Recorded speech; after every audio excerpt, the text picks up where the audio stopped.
আসসালামু আলাইকুম এভরিওয়ান, কেমন আছো তোমরা সবাই? আশা করছি তোমরা সবাই অনেক ভালো আছো। খুশি কুকিং রেসিপিতে তোমাদের সবাইকে অনেক স্বাগত ও অনেক ভালোবাসা। আজকে চলে এলাম আবারও একটা নতুন রেসিপি নিয়ে। গাছের টাটকা আমড়া দিয়ে আজকে বানাবো আমড়ার আচার। তো আমি কিভাবে আমড়ার আচারটা বানিয়ে সারা বছর সংরক্ষণ করে রাখা যাবে সেটাই তোমাদের সঙ্গে শেয়ার করব। একদম গ্রাম্য পদ্ধতিতে খুবই অল্প উপকরণ দিয়ে কিভাবে আমড়ার আচারটা বানাচ্ছি আজকে আমার ভিডিওতে সেই রেসিপিটা দেখতে পাবে। আর পুরো ভিডিওটা দেখবে, একদম স্কিপ করবে না। তো চলো আমড়ার আচারের রেসিপিটা শেয়ার করা যাক। তো এখন আমি এই সমস্ত আমড়াগুলোর খোসা ছাড়িয়ে নেব।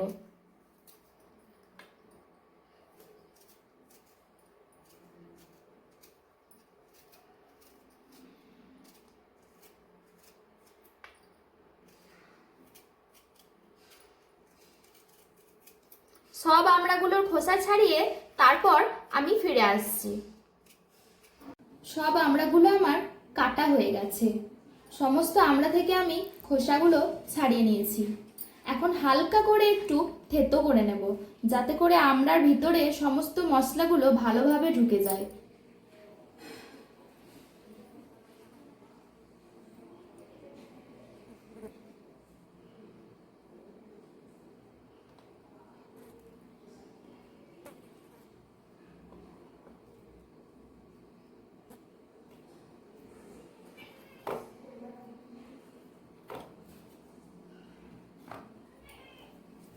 তো এখন আমড়াগুলো একটু হালকা করে থেতো করে নেব।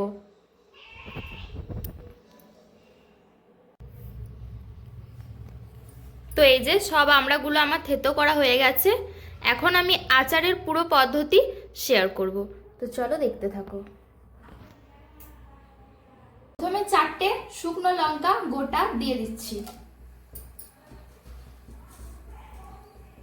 দিয়ে দিচ্ছি অল্প একটু 5 ফোড়ন। দিয়ে আমি শুকনো খোলায় এটা কিছুক্ষণ ভেজে নেব।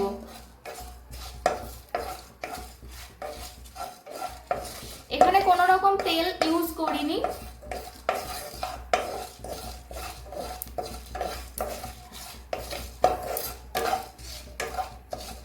পাঁচ ফোড়নটা দিলে আচারের মধ্যে সুন্দর একটা স্মেল আসে।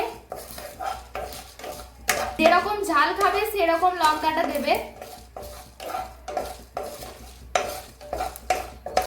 তো এখন আমার গোটা লঙ্কার 5 ফোড়ন ভাজা হয়ে গেছে। এটা একটা পাত্রের মধ্যে তুলে রেখে দেব।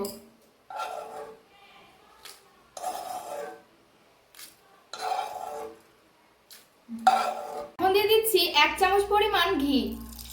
ঘিটা দিলে আচারের মধ্যে ভালো একটা স্মেল আসবে। এখানে তোমরা ঘিয়ের বদলে তেলও ইউজ করতে পারো।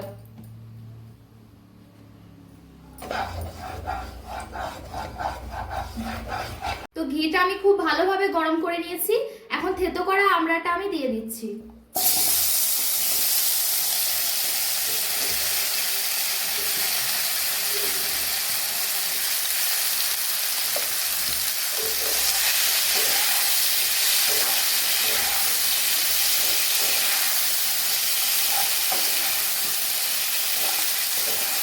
আমড়াটা আমি কিছুক্ষণ ভেজে নেব ঘি দিয়ে।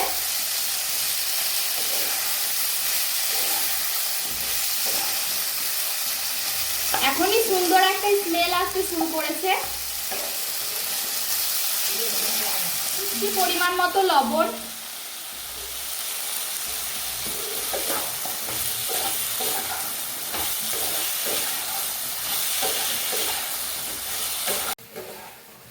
তো আমড়াটা আমি 5 মিনিট ভেজে নিয়েছি।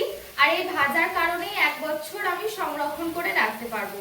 অবশ্যই তোমরা তেল অথবা ঘি দিয়ে 5 মিনিট আমড়াটাকে ভালোভাবে ভেজে নেবে, তাহলে ফ্রিজে না রাখলেও এমনি নর্মাল ভাবেও 1 বছর আমড়াটা থেকে যাবে, নষ্ট হবে না। তো চলো এখন আমড়াটা আমি তুলে নিই।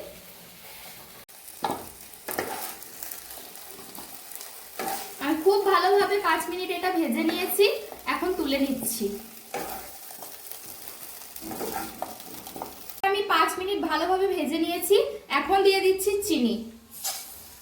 চিনিটা দিয়ে আমি একটু ক্যারামেল টাইপের করে নেব, তাহলে কালারটা ভালো হবে।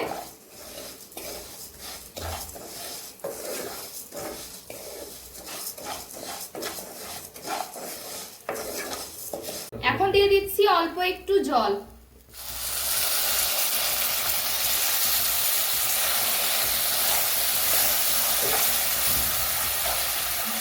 তো এই যে আমার চিনিটা একদম গলে গেছে আর এখন একটা সুন্দর কালার আসতে শুরু করেছে।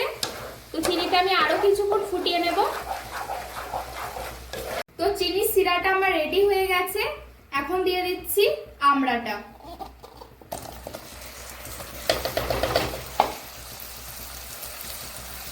দিয়ে দিচ্ছি আগে থেকে ভেজে রাখা শুকনো লঙ্কা ও পাঁচফোড়ন।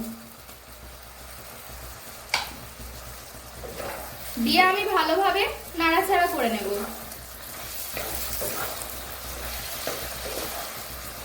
খুব সুন্দর একটা স্মেল আসতে শুরু করেছে ঘিটা দেওয়ার কারণে।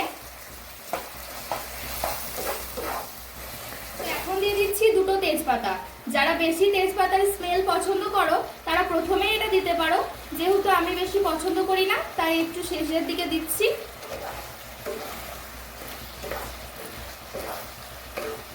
এটা তোমরা চাইলে দিতেও পারো অথবা নাও দিতে পারো। এটা আমি 10 মিনিট ভালোভাবে জাল করে নেব।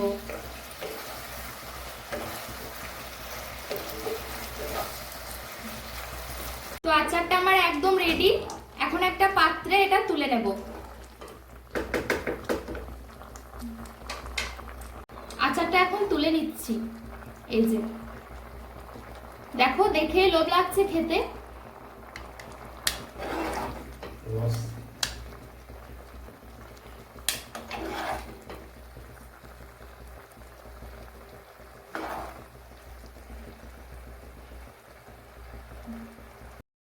খুবই রসালো ও পারফেক্ট একটি আমড়ার আচার বানিয়ে আমি দেখালাম তোমাদের সামনে।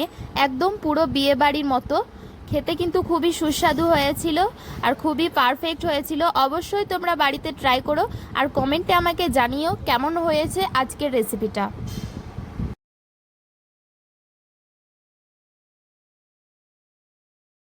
তো আজকে আমার রেসিপিটা একদম রেডি হয়ে গেছে আর আমি কত সহজভাবে এই রেসিপিটা বানালাম তোমরা দেখতেই পারলে। তো এখন টেস্ট করার পালা। টেস্ট করে দেখি কেমন হয়েছে। বিসমিল্লাহ।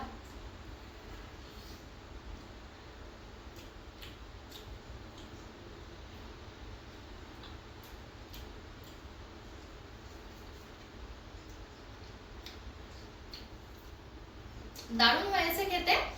আর আমি যেভাবে বানালাম ওভাবে যদি তোমরা বানাও তাহলে পুরো 1 বছর সংরক্ষণ করে রাখা যাবে, নষ্ট হবে না।